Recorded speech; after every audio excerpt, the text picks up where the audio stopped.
Welcome back to our YouTube channel. ಎಲ್ಲರೂ ಹೇಗಿದ್ದೀರಾ, ಚೆನ್ನಾಗಿದ್ದೀರಾ ಅಂತ ಅಂದ್ಕೊಂಡಿದ್ದೀನಿ. ಇವತ್ತಿನ ವ್ಲಾಗ್ ಯಾವ್ದು ರಿಲೇಟೆಡ್ ಅಂದರೆ ಅಂಜನಾದ್ರಿ ಬೆಟ್ಟ ಮತ್ತು ಹಂಪಿ ರಿಲೇಟೆಡ್ ಆಗಿರುತ್ತೆ. ಎಲ್ಲರಿಗೂ ಒಂದು ಡ್ರೀಮ್ ಪ್ಲೇಸ್ ಅಂತ ಇರುತ್ತೆ. ಅದೇ ರೀತಿ ನನಗೆ ಅಂಜನಾದ್ರಿ ಬೆಟ್ಟಕ್ಕೆ ಹೋಗಬೇಕಂತ ನನ್ನ ಡ್ರೀಮ್ ಪ್ಲೇಸ್ ಇತ್ತು. ಬಟ್ ಆದರೆ ಹೋಗೋಕ್ಕಾಗಿರಲಿಲ್ಲ. ನನ್ನ ಡ್ರೀಮ್ನ ಫುಲ್ಫಿಲ್ ಮಾಡೋದಕ್ಕೆ ನನ್ನ ಫ್ರೆಂಡ್ ಹೆಲ್ಪ್ ಮಾಡಿದ್ಲು. ನಾವು ಹೊಸಪೇಟೆಯಿಂದ ಹೊರಟ್ವಿ ಅರ್ಲಿ ಮಾರ್ನಿಂಗ್. ನಾವು ಅಲ್ಲಿಗೆ ರೀಚ್ ಆಗೋಷ್ಟೊತ್ತಿಗೆ 9 o'clock 10 ಆಗೋಗಿತ್ತು. ಆದರೆ ನಾವು ಹೋಗಿದ್ದು ವೀಕ್ ಡೇಸ್ ಆಗಿರೋದ್ರಿಂದ ಏನೂ ರಶ್ ಇರಲಿಲ್ಲ.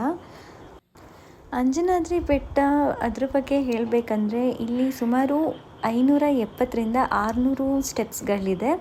ಬಟ್ ಎಲ್ಲ ಸ್ಟೆಪ್ಸ್ ಲೆವೆಲ್ ಆಗಿಲ್ಲ, ಅದು ಬೆಟ್ಟದಲ್ಲಿ ಕೊರೆದಿರೋದ್ರಿಂದ ನಾವು ಬೆಟ್ಟದ ಮೇಲಿಂದ ಹೋಗಬೇಕಾಗತ್ತೆ. ಒಂಥರ ಅಡ್ವೆಂಚರಸ್ ಆಗಿತ್ತಂದರೆ ತಪ್ಪಾಗಲ್ಲ. ತುಂಬ ಚೆನ್ನಾಗಿತ್ತು, ಫುಲ್ ಎಂಜಾಯ್ ಮಾಡ್ಕೊಂಡು ಹೋದ್ವಿ ಇಬ್ಬರು ಕೂಡ. ಮಧ್ಯದಲ್ಲೆಲ್ಲ ಮಂಕಿಗಳಿತ್ತು, ಕೈಯಲ್ಲಿ ಏನಿದ್ರೂ ಕೂಡ ಕಿತ್ಕೊಳ್ತಾ ಇತ್ತು. ಸೊ ಹಾಗಾಗಿ ನಾವು ಏನೂ ಕೂಡ ತೊಗೊಂಡಿರಲಿಲ್ಲ, ಈವನ್ ವಾಟರ್ ಬಾಟಲ್ ಕೂಡ ಬಿಡ್ತಾ ಇರಲಿಲ್ಲ. ಬೆಟ್ಟ ಹತ್ತಬೇಕಾದ್ರೆ ಈ ಸುತ್ತಮುತ್ತಲಿನ ಪರಿಸರ, ಬಂಡೆಕಲ್ಲು ಅದನ್ನೆಲ್ಲ ನೋಡ್ಬೋದು, ಏನು ಚೆನ್ನಾಗಿದೆ. ಬೆಟ್ಟ ಹತ್ತಿದ್ವಿ. ಆಮೇಲೆ ದೇವ್ರ ದರ್ಶನ ಕೂಡ ತುಂಬ ಚೆನ್ನಾಗಾಯಿತು. ರಶ್ ಇರಲಿಲ್ವಲ್ಲ, ಹಾಗಾಗಿ ಒಂದು 5 minutes ಆಗಲಿಲ್ಲ ಅನ್ಸುತ್ತೆ, ತುಂಬ ಬೇಗ ಮುಗಿದೋಗ್ಬಿಟ್ಟು. ಆಮೇಲೆ ಆಚೆ ಬಂದು ಹಾಗೆ ವ್ಯೂವ್ನ ಎಂಜಾಯ್ ಮಾಡ್ತಾಯಿದ್ವಿ. ಅಲ್ಲೆಲ್ಲ ಸಾಂಗ್ ಹೇಳ್ತಾಯಿದ್ರು, ಅದನ್ನೆಲ್ಲ ನೋಡ್ತಾ ಕುತ್ಕೊಂಡಿದ್ವಿ.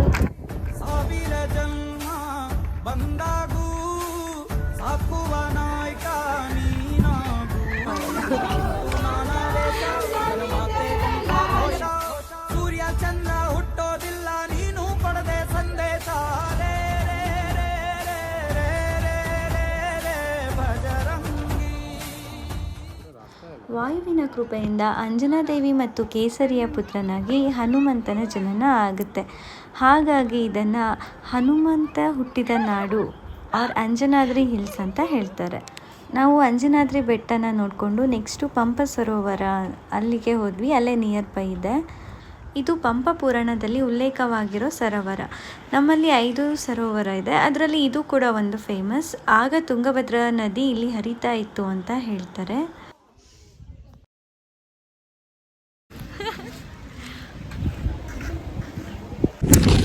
Hello friends, welcome back to our YouTube channel. मैं हूँ, मेरा दोस्त है. ನಾವಿಬ್ರು ಇವತ್ತು ಹಂಪಿಗೆ ಬಂದಿದ್ದೀವಿ. ಅಲ್ಲಿ ಈಗ ಫಸ್ಟ್ ಟೆಂಪಲ್ಗೆ ಹೋಗ್ತಾ ಇದ್ದೀವಿ. ಅಲ್ಲಿ ಟೆಂಪಲ್ ಕಾಣಿಸ್ತದಲ್ಲ, ಅದು ಯಾವ್ದು ಗೊತ್ತಾ? ವಿಜಯ ವಿಠಲ ಟೆಂಪಲ್ ಅಂತ. ಫಸ್ಟ್ ಅಲ್ಲಿಗೆ ಹೋಗ್ಬೇಕು. ಅಲ್ಲಿ ಸ್ಟೋನ್ ಚಾರಿಟ್ ಇದೆ, ಮ್ಯೂಸಿಕಲ್ ಪಿಲ್ಲರ್ಸ್ ಇದೆ. ಇವಳಿಗೆಲ್ಲ ಗೊತ್ತಿದೆ, ಅದಕ್ಕೆ ನನಗೆ ಕರ್ಕೊಂಡು ಬಂದಿದ್ದಾಳೆ ಹಂಪಿ ತೋರಿಸ್ತೀನಿ ಅಂತ. ಅಡ್ವೆಂಚರ್ ಮಾಡಿಸ್ತಿದ್ದಾಳೆ.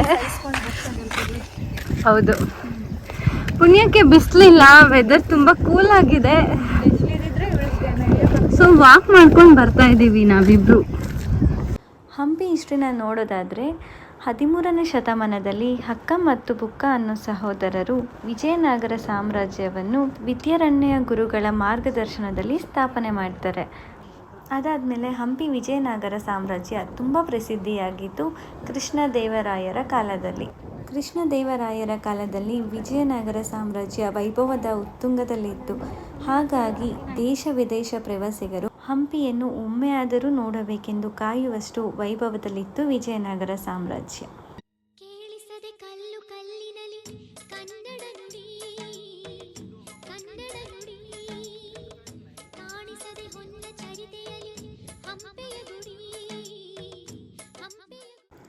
ವಿಜಯ ವಿಠಲ ದೇವಸ್ಥಾನದಲ್ಲಿ ನೀವು ಕಲ್ಲಿನ ರಥ ನೋಡ್ಬೋದು. ಕಲ್ಲಿನ ರಥ ನಾವೆಲ್ಲ 50 rupees ನೋಟಲ್ಲಿ ನೋಡಿರ್ತೀವಿ. ಯುದ್ಧದಲ್ಲಿ ಗೆದ್ದ ಸಂಕೇತವಾಗಿ ಈ ದೇವಸ್ಥಾನನ ಕಟ್ತಾರೆ. ಹಾಗಾಗಿ ಇದಕ್ಕೆ ವಿಜಯ ವಿಠಲ ದೇವಸ್ಥಾನ ಅಂತ ಹೆಸರಿಡ್ತಾರೆ. ವಿಜಯ ವಿಠಲ ದೇವಸ್ಥಾನದ ಕಂಬಗಳು ಮ್ಯೂಸಿಕಲ್ ಪಿಲ್ಲರ್ಸ್ ಎಂದೇ ಪ್ರಸಿದ್ಧಿಯಾಗಿದೆ. ಈ ಮಂಟಪದ 56 ಕಲ್ಲಿನ ಕಂಬಗಳಲ್ಲಿಯೂ ಒಂದೊಂದು ಕಂಬದಿಂದ ಒಂದೊಂದು ರೀತಿಯ ಮ್ಯೂಸಿಕಲ್ ಶಬ್ದವು ಕೇಳಿಬರುತ್ತದೆ. ಇದು ಅದ್ಭುತ ಅಂತಲೇ ಹೇಳ್ಬೋದು. ಒಂಥರ ಶೆಕೆ ಆಗ್ತಿತ್ತು, ಅದಕ್ಕೆ ಐಸ್ ಕ್ರೀಮ್ ತಿಂದ್ವಿ. ನೆಕ್ಸ್ಟ್ ಪ್ಲೇಸಿಗೆ ಹೋಗೋದಕ್ಕೆ ಸ್ವಲ್ಪ ಎನರ್ಜಿ ಬೇಕಂತ ನೆಕ್ಸ್ಟ್ ನಾವು ಮ್ಯೂಸಿಯಮ್ಗೆ ಹೋಗಿದ್ವಿ. ಬಟ್ ಮ್ಯೂಸಿಯಮಲ್ಲಿ ವೀಡಿಯೋ ಮಾಡೋದಕ್ಕೆ ಅಲೋ ಇರಲಿಲ್ಲ, ಜಸ್ಟ್ ಪಿಕ್ಸ್ ಅಷ್ಟೇ ತೊಗೊಳ್ಬೋದಿತ್ತು. ಹಂಪಿಯ ಬ್ಲೂ ಪ್ರಿಂಟ್ ನೋಡಿ ಎಷ್ಟು ಸುಂದರವಾಗಿ ತೋರಿಸಿದ್ದಾರೆ. ಯಾವ್ಯಾವ ಪ್ಲೇಸ್ ಎಲ್ಲೆಲ್ಲಿ ಬರುತ್ತೆ ಅಂತ ನಾವು ಆ ಮ್ಯಾಪಲ್ಲಿ ನೋಡ್ಬೋದು. ಮ್ಯೂಸಿಯಮಿಂದ ನೆಕ್ಸ್ಟ್ ನಾವು ಕ್ವೀನ್ಸ್ ಬಾತ್ ಅಲ್ಲಿಗೆ ಹೋಗಿದ್ವಿ. ಇದು ರಾಣಿಯರ ಸ್ನಾನಗೃಹ ಅಂತ ಹೇಳ್ತಾರೆ. ಇದರ ಆರ್ಕಿಟೆಕ್ಚರ್ ನೋಡಿ ಎಷ್ಟು ಚೆನ್ನಾಗಿದೆ ಅಂದರೆ, ಆಗಿನ ಕಾಲದಲ್ಲೇ ಸ್ವಿಮ್ಮಿಂಗ್ ಪೂಲ್ ಅನ್ನೋ ಕಾನ್ಸೆಪ್ಟ್ ಎಲ್ಲ ಇತ್ತು, ಅದನ್ನೆಲ್ಲ ನೋಡ್ಬೋದು.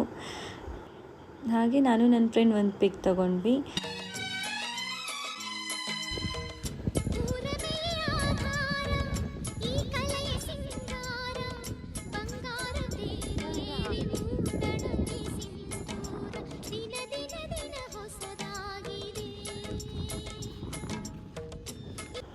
ಆಗಿನ ಕಾಲದಲ್ಲೆಲ್ಲ ಫಂಕ್ಷನ್ಸ್ ಎಲ್ಲ ಇರಬೇಕಾದ್ರೆ ಇಲ್ಲೇ ಮಾಡ್ತಾಯಿದ್ರಂತೆ. ಇದು ಸ್ಟೇಜ್, ಅಲ್ಲೆಲ್ಲ ಆಡಿಯನ್ಸ್ ಎಲ್ಲ ಕುತ್ಕೊಂಡು ನೋಡೋದು. ಈ ಪ್ಲೇಸ್ ತುಂಬ ಯೂನಿಕ್ ಆಗಿತ್ತು. ಅಲ್ಲೇ ಹತ್ತಿರ ಇರೋ ಕಪ್ಪು ಪುಷ್ಕರಣಿಗೆ ಹೋದ್ವಿ. ಕೃಷ್ಣದೇವರಾಯರ ಕಾಲದಲ್ಲಿ ಇಲ್ಲಿರೋ ನೀರನ್ನ ತಗೊಂಡು ಹೋಗ್ಬಿಟ್ಟು ದೇವಸ್ಥಾನಕ್ಕೆ ಪೂಜೆ ಮಾಡಲಿಕ್ಕೆಲ್ಲ ಬಳಸ್ತಾಯಿದ್ರು.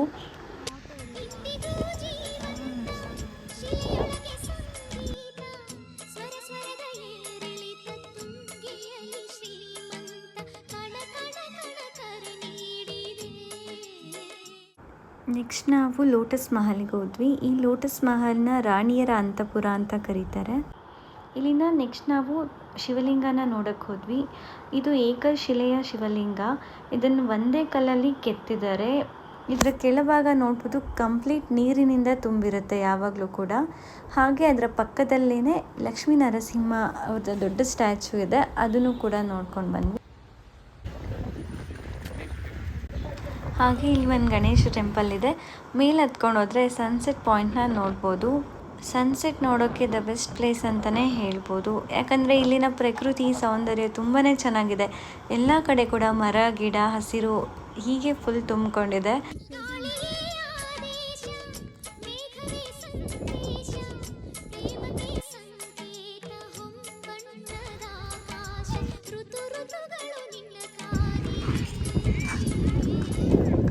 Last but not the least ಅಂತ ಹೇಳ್ಕೊತ ವಿರೂಪಾಕ್ಷ ಟೆಂಪಲ್ಗೆ ಹೋದ್ವಿ. ಆದರೆ ವಿರೂಪಾಕ್ಷ ದೇವಸ್ಥಾನದಲ್ಲಿ ಮಾತ್ರ ಶಿವನ ವಿಗ್ರಹ ಇದೆ. ಈ ದೇವಸ್ಥಾನದ ಹಿಂದೆ ತುಂಗಭದ್ರಾ ನದಿ ಹರಿಯುತ್ತೆ. ನಾವು ಅಲ್ಲಿ ಹೋಗಲಿಲ್ಲ, ಟೈಮ್ ಆಗಿತ್ತಂತ. ಈ ವ್ಲಾಗ್ ನೀವೆಲ್ಲ ಎಂಜಾಯ್ ಮಾಡ್ತೀರಾ ಅಂತ ಅಂದ್ಕೊಂಡಿದ್ದೀನಿ. ಈ ವ್ಲಾಗ್ ಇಷ್ಟ ಆದರೆ ಲೈಕ್ ಮಾಡಿ, ಶೇರ್ ಮಾಡಿ, ಕಮೆಂಟ್ ಮಾಡಿ.